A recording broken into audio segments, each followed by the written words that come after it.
بسم الله الرحمن الرحيم marka ugu horeysa waan salaamaya dhamaantiin salaam alaykum warahmatullahi wabarakatuh salaan kadib waxaan rabaa inaan idin la wadaago arinta ku saabsan maalmahan la isla dhexmarayay ku saabsan arintii ku saabsaneed qaraxa waxaan rabaa inaan u xaqiijiyo ummadda Soomaaliyeed guud ahaan iyo gaar ahaan Jubbaland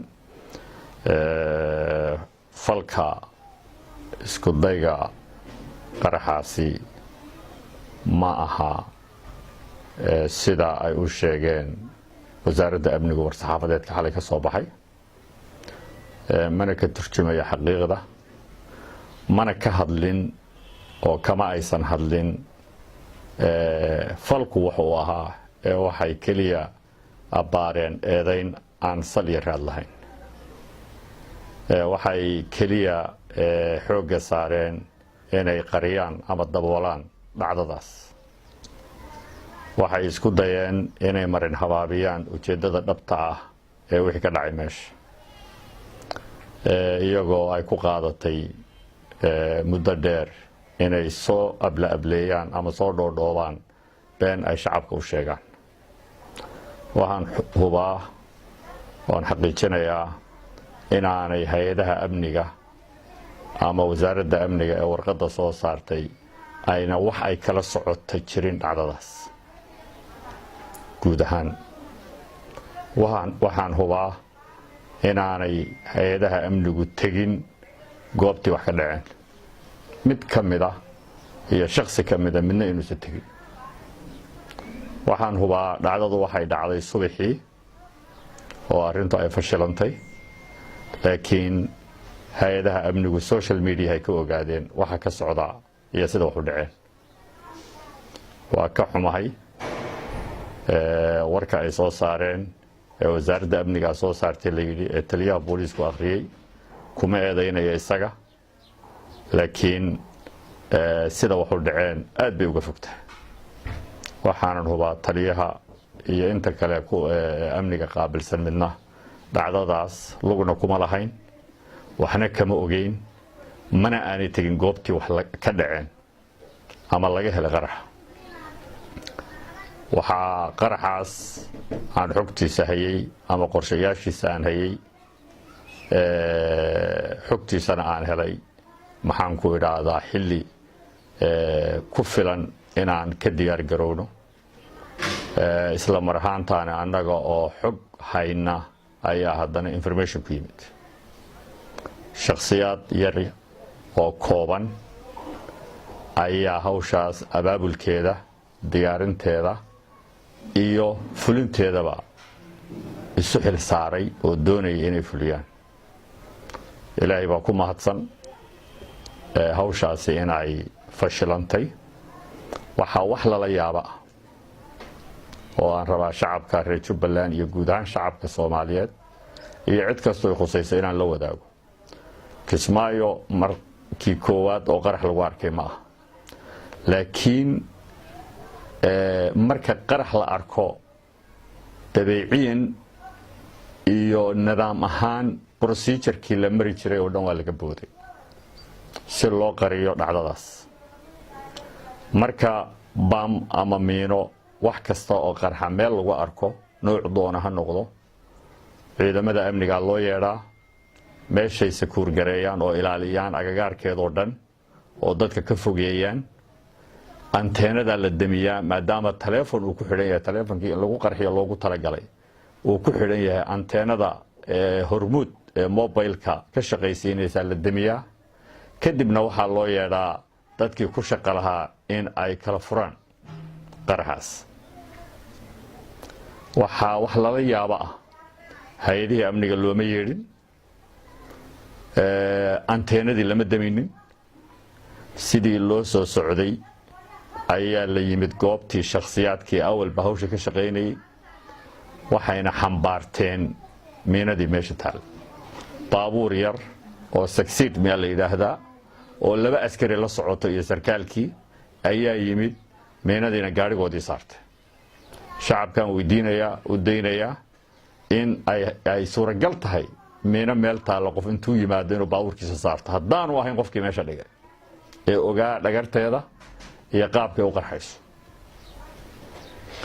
waxaan ka xumahay oo aan suuragal ahayn oo shacabka la wadaagaya in aanay jirin qof su'aal la weydiiyo ama gurigii laga helay ha noqoto ama dadkii dariska u dhawaata ha noqoto hal qof oo amniga ka socda inaanu tegin oo wax investigation la sameeyo. waxaan kaloo rabaa inaan media u xaqiijiyo goobjoog baad u ahaydeen marar badan marka miina meel lagu sheego oo la arko mediaha loo yeedhaa waana la wadaagaa sida hawshaas loo qabanayo waana loo soo bandhigaa oo way arkaan marka la qabanayo marka la bixinayo iyo marka la kala furayo intaba xogteeda way helaan. hawshaan 25 bisha ahaydna waa laga qariyay media oo dhan. waxaa laga qariyay hay'adda nabad sugidda, waxaa laga qariyay hay'adda booliiska, waxaa ka shaqeynaya shakhsiyaad yar oo kooban oo kamida ilaalada ciidanka madaxtooyada Jubbaland. waa ka xumay taliyaha booliisku Jubbaland Maxamed Naasir inuu akhriyo warqad aan ku habboonayn inuu akhriyo. waa hubaa inuusan isagu diyaarinin waxna ka diyaarinin waxna ka ogeyn, laakiin waa ka xumay inuu aqbalo inuu akhriyo saxna kumana habboonayn. waxaan hubaa hadalladiisii qayb ka mid ahayd oo uu yidhi ciidamada Jubbaland buu u gafay. aniga ciidamada Jubbaland mana u gafi doono. marka laga tagana waxaan u hayaa ixtiraamka ugu sarreeya ee ciidan loo hayo guud ahaan ciidanka Soomaaliyeed gaar ahaan ciidanka Jubbaland. laakiin shakhsiga dambiga waa la sheegaa ama khaldan anoo inta badan isku daya inaan u dulqaato dhacdooyin fara badan oo ama dhaca ama maxaan ku idhaahdaa la isku daya in lagu sameeyo layguna aqoonin inaan cabashooyin iyo maxaan ku idhaahdaa waxyaabahaas ka shaqeeyo. shacabka Soomaaliyeed iyo reer Jubbaland ay markhaati iyo furi karaan. waxaan rabaa inaan xaqiijiyo hawshaas meesha ka dhacday xog badan oo aan doonayn hadda inaan soo bandhigo inaan ka hayo. waxaan hubaa oo idin xaqiijinayaa dibna u baadha recordka miinada shalay taliyaha booliisku markuu hadlayay la soo dhigay media inaanay ahayn tii guriga laga helay. dib u raadiya tan laftirkeeda marar kale la idin soo bandhigay oo arki doontaan. ta shalay uu soo bandhigay horaa loo soo bandhigay sawiradiina dib ugu laabta waa ka helaysaan recordkiina. waxaa hubaala taliyaha booliisku inaanu arag miinada meesha laga soo saaray isla mar ahaantaana aanu war ka haynin meel la geeyey oo haba yaraatee aanu wax idea uu ka hayaa inay jirin. waa la qaaday meeshii laga keenay baana lagu soo celiyey. waxaan ka digayaa miinadaas in mar kale loo adeegsado shakhsiyaad kale oo isla iyadii ay wareegeysato maxaan ku idhaahdaa oo ummad Soomaaliyeed oo kale lagu dhibaateeyo. waxaan rabaa inaan xaqiijiyo investigationkaas ama baaritaanka ay ahayd hay'adaha amnigu inay sameeyaan ay ka gaabiyeen inay sameeyaan inay dib ugu laabtaan baaraan xogta dhabta ana shacabka la wadaagaan ayagoo aan ka been sheegayn ayagoo aan shakhsi gaar u adeegaynin ayagoo aan isku dayaynin qof aan dambi lahayn ama maxaan ku idhaahdaa ama shacabka ha noqdo ama annaga ha noqoto ragga iyagaan musharaxiinta ah aan isku dayin inay dambi aanay lahayn iyo maxaan ku idhaahdaa waxayna lahayn inay marmariyaan ka fogaanaya. cidda dambiga gashay waa cid muuqata waa cidda xambaaratay baabuurkeeda saaratay geysatay maxaan ku idhaahdaa meeshii ay kala timid taasoo cad inay iyaguna marka hore soo dhigeen. waxaa lala yaabay cajiibka ah waxa weeye gurigii laga helay oo maxaan ku idhaahdaa dadka gabadha ama maxaan ku idhaahdaa xaaska jooga ay ka mid tahay ciidanka madaxtooyada inay ka mid tahay oo ay maxaan ku idhaahdaa ciidanka madaxtooyada ka mid tahay. waxaan rabaa mar raba xoogaha aan hayno dhan inaan soo wada bandhigno laakiin shacabka Soomaaliyeed waxaan u soo bandhigaynaa wax cad oo la taaban karo. eedayn iyo hebel baa wax kicinaya iyo hebel baa wax abaabulaya provocation abuuraya meesha ma taalo. waxaa yaala arrin muhiim ah. waxaan rabaa inaan u soo jeediyo mar kale shacabka reer Jubbaland inay ammaanka ilaaliyaan nabadgelyada la ilaaliyo loo hoggaansamo ciidamada amniga isla mar ahaantaana midnimada reer Jubbaland la ilaaliyo. waxaan rabaa hay-adaha amniga ee jubbaland inaan u soo jeediyo in ay baadhitaan dhab ah sameeyaan oo soo bandhigaan.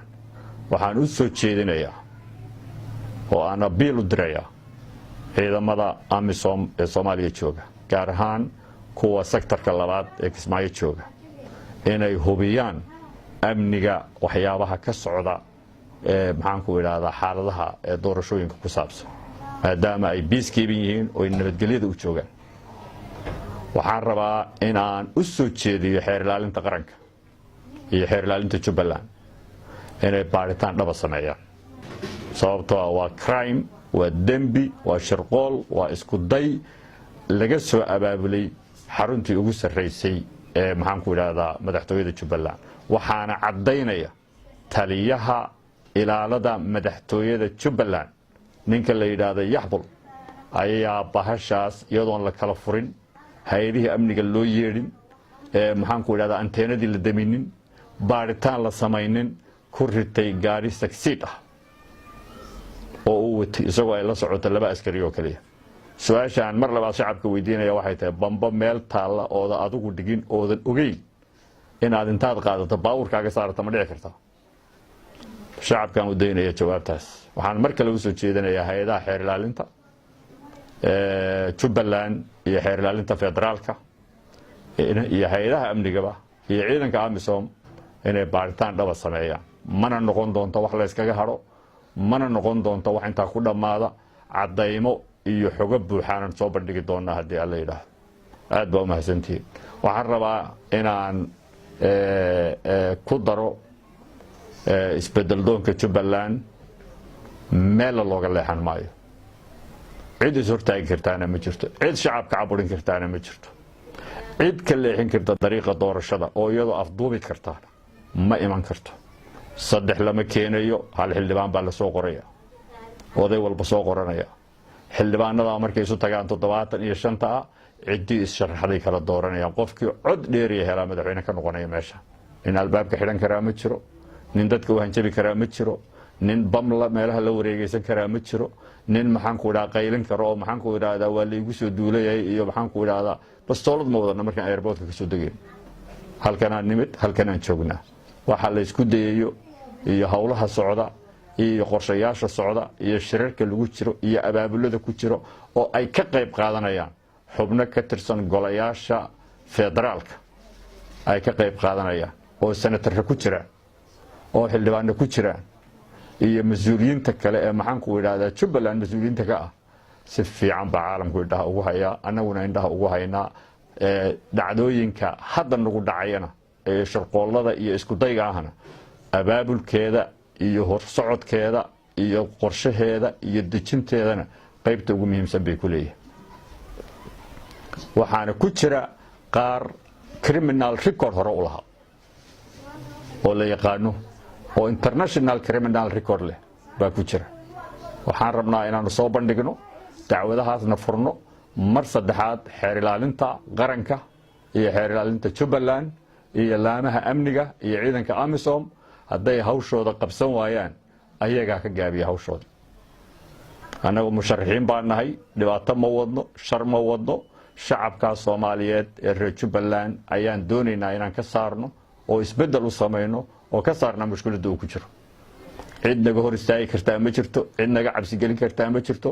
waxaan u soo jeedinayaa odayaasha dhaqanka inay doorkooda qaataan. shacabkana waxaan u soo jeedinayaa isbeddel doonka ah inay labanlaabaan rabitaankooda isbeddel doonka ah oo ayna ku jirin cabsi iyo tahdiid iyo ma hadli kartid iyo waa lagu xidhi iyo waa lagu masaafurinaya. waxaan soo jeedinayaa saxaafadda in caburinta laga daayo, saxaafadda jubbaland caburinta in laga daayo, xadhigga in laga daayo, tarxiilka in laga daayo. caalamkuna waa inuu arkaa. hay-adda maxaanku idhaha u xil saaran ilaalinta xuquuqda saxafiyiintana waxaan u soo jeedinayaa inay indhaha ku haysa waxa ka socda xilliga doorashada ee jubbaland. aad baa u mahadsantihi.